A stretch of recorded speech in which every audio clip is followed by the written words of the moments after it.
Welcome, Mere Mortal listeners. How are you going? Karen here. I hope you're having a great day. Before I begin this book review, I just wanted to give a little bit of info of just some little upcoming changes that I have been noticing in myself, and that's probably going to reflect into the Mere Mortals content.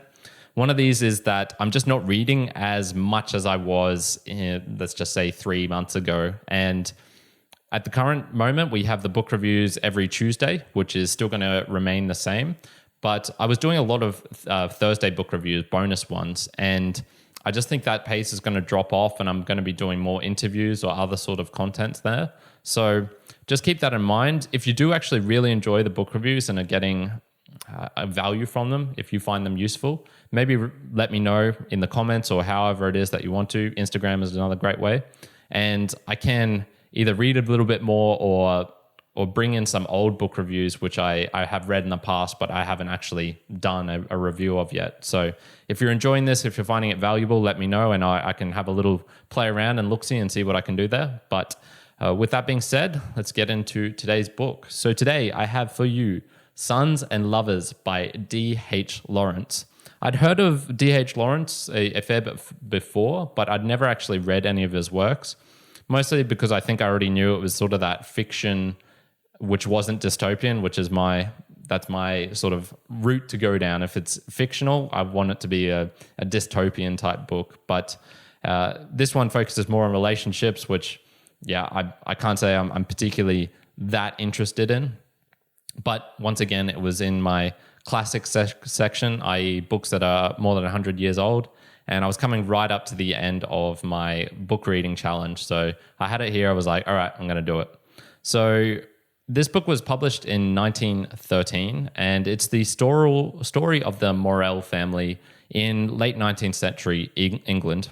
Now, it revolves around certain characters, basically, and it's only a select number, so I'll go through them right now, but I won't go through the full story. Obviously, I never really do that.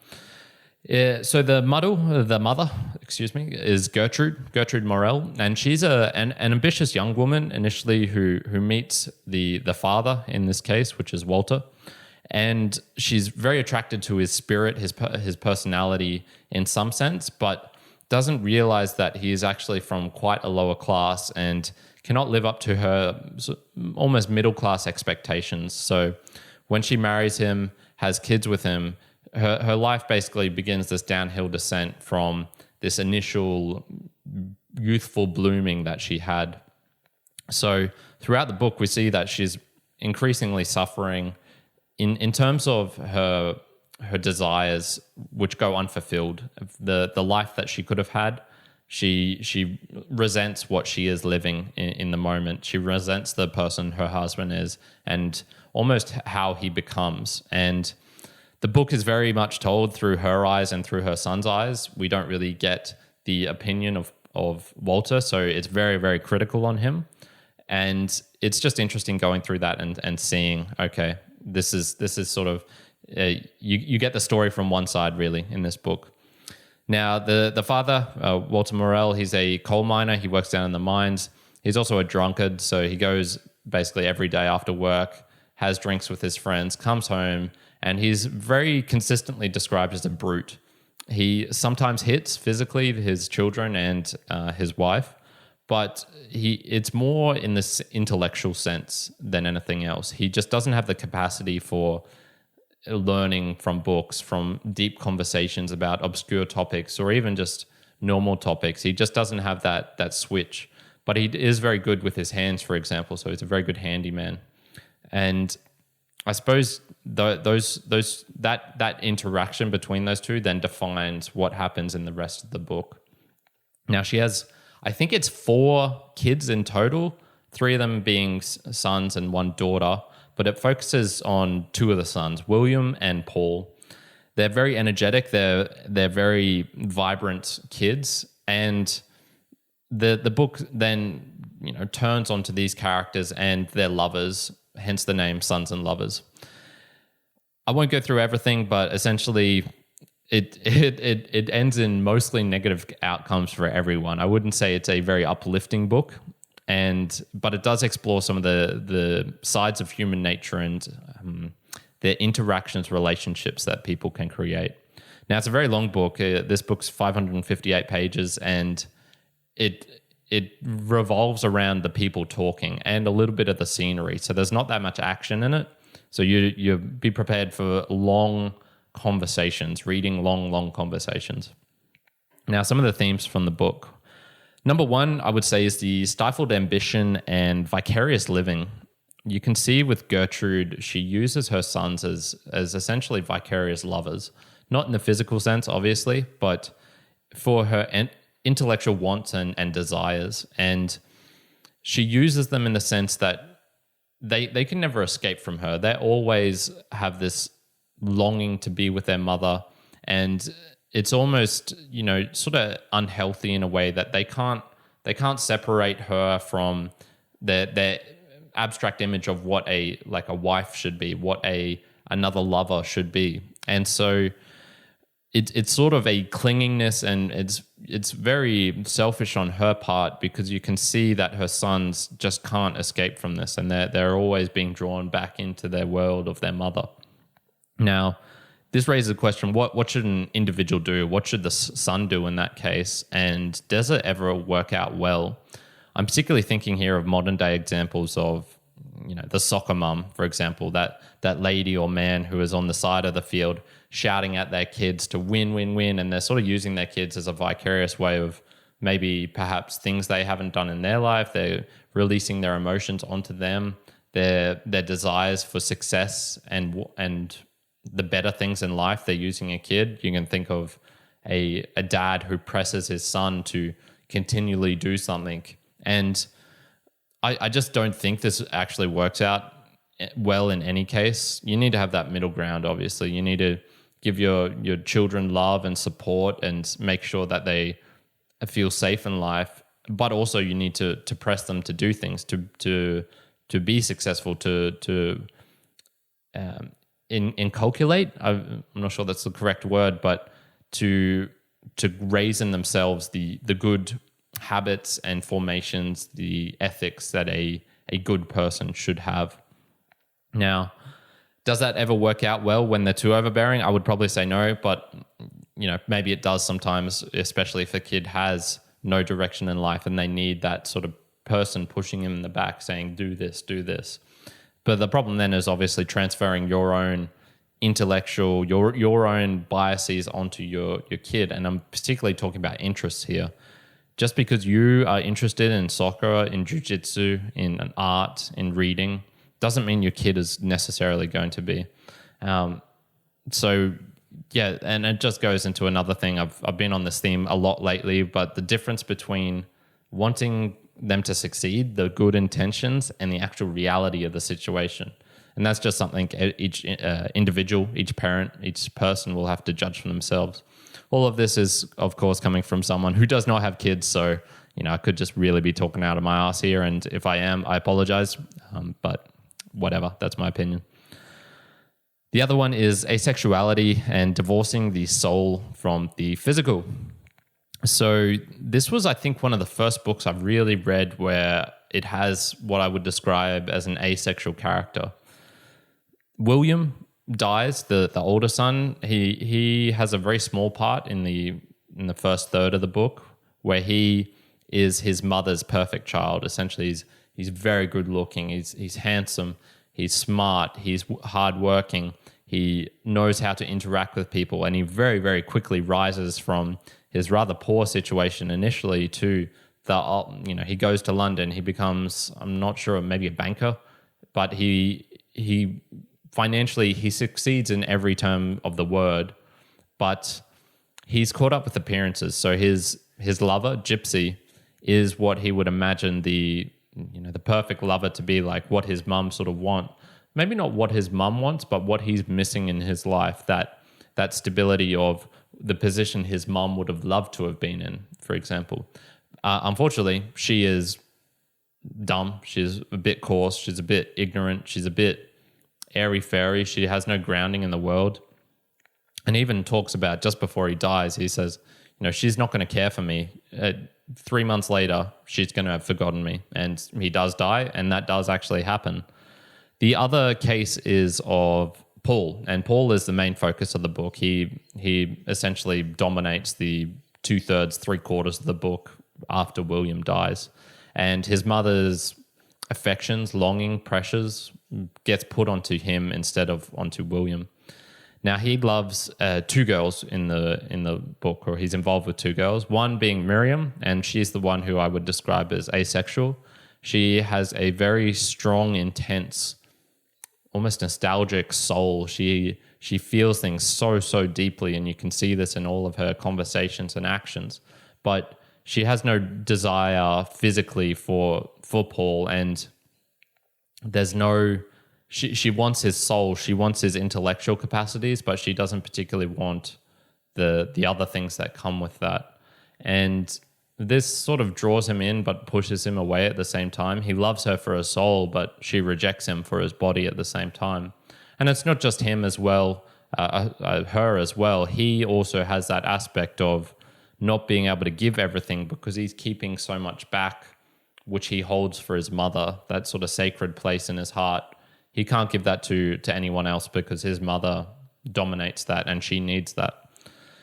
He then goes on to Clara, who is a sort of mix between the two. She is more the physical. She is the more, vibracious, voluptuous, sort of sex goddess, I guess, in a sense, for him. But she doesn't have those inner parts, those inner workings, the deepness that Miriam does.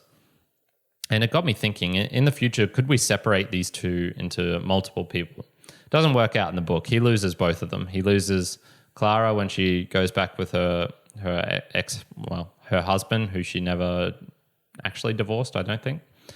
And Miriam, he meets her right at the final, and he just can't give her what she's looking for. And so he loses both. And essentially, he had both roughly at the same time as well. He had the emotional side covered and the physical side covered. And this is maybe not relatively new, but it's a topic that gets talked about nowadays, especially with polygamy or being able to have multiple lovers in that sort of sense. And mostly when people talk about that, they talk about the physical aspect of having two different lovers. But just got me thinking, potentially in the future, would we want, is it desirous, first of all, to have multiple people, multiple lovers? Is monogamy or really all that it's cracked up to be? And also, can we actually do that? From everything that I've sort of learnt about human nature and psychology, I think it would be very, very difficult to be able to partition those two things. I just think as humans, we're not that great at sharing. If you think about everything, resources, money, food, like everything, we're just not that great at sharing with lots of people.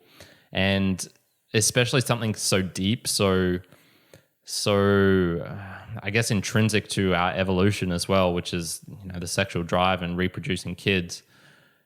Splitting that up amongst many people, I think there's a reason the default is monogamy and having one partner. And that's just because human beings are just very jealous creatures. We just can't handle having those multiple things going on at the same time. And it'd be interesting in the future. It's being talked more about, so I'm assuming more people are experimenting with this as well and seeing how those sorts of communities pan out in the long run. Are people able to mentally separate those two?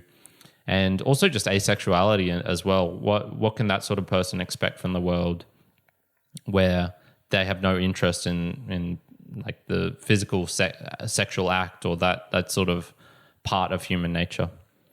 So my own observations, it's a very evocative as far as the scenery, as far as the landscapes. The descriptiveness were, I guess, enchanting of basically everything. He was very good at evoking the images in your mind of what was around them and what was happening.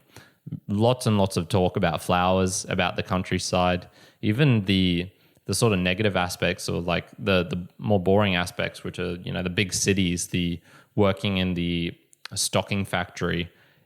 It was still very evocative and you could really picture it. I think he did a fantastic job at that. My problem though was I really had trouble understanding the inner thoughts and the interactions that were going on. And considering basically the whole book is just conversations between the characters and their relationships. This really I really struggled with. So it was sort of similar to my annoyance with the turn of the screw. I mentioned how the governess was getting so deep into her head and thinking, oh, the kid's doing this, he's thinking this, with no actual reality behind it.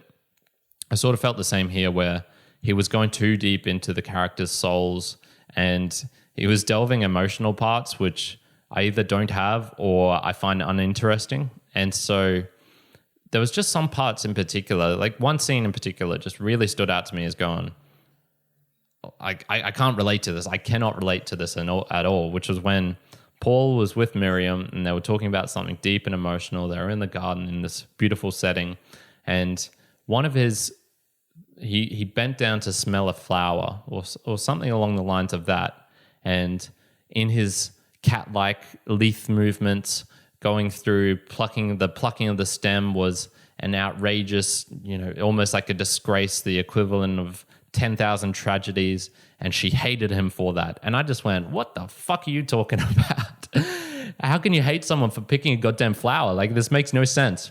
So that happened a couple of times in the book where I just went, I've never hated someone because they picked a goddamn flower. What the hell is going on here?